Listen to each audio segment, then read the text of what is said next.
बिस्मिल्लाहिर्रहमानिर्रहीम। आप देख रहे हैं CID न्यूज नेटवर्क और मैं हूं आपका होस्ट वजाहत हुसैन। जितना जुर्म करने वाला मुजरिम है उतना ही मुजरिम जुर्म का साथ देने वाला है। अगर किसी जुर्म के हवाले से हम आवाज उठाते हैं तो उसमें हम सब की मुश्तरका जिम्मेदारी है कि हम यकजा होकर आवाज उठाएं। जैसा कि हम सब के इल्म में है कि आइस्को की तरफ से जायद बिलिंग की गई है और सार्फिन पर इजाफी बोझ डाला गया है।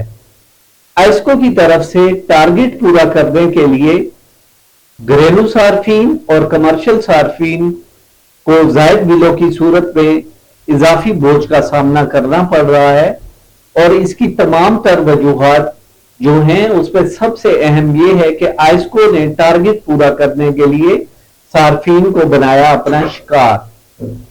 क्या आप भी आइस्को की इस कार्रवाई का शिकार हैं और आपको भी जायद बिलिंग का सामना है तो आज ही हमसे राब्ता करें। हम पहुंचाएंगे आपकी आवाज अकाम बाला तक और एहतसाब के ऐवानों में।